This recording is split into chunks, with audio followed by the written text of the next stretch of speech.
各位朋友，大家好啊！今日就星期四啊，今晚係歐霸杯啊，提供兩場足彩俾大家參考下，一隊就些路迪對住烏德勒支，一隊就亨克對住馬姆。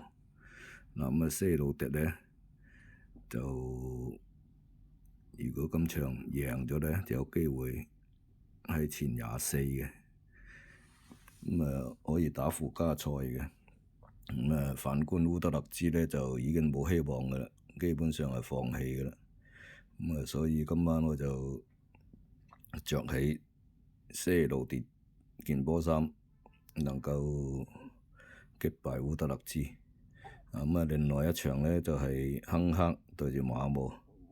又係啦，亨克係有機會爭前8嘅。反觀馬姆呢，就近呢年嚟都係比較差，再加上冇希望打附加賽㗎啦，所以我今晚呢就着起亨克件波衫，希望能夠兩球擊敗馬姆啊！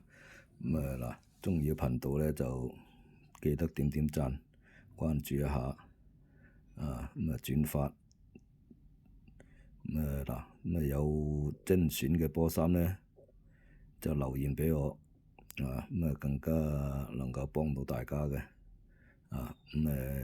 今晚就係咁祝大家好運聽晚再見，拜拜。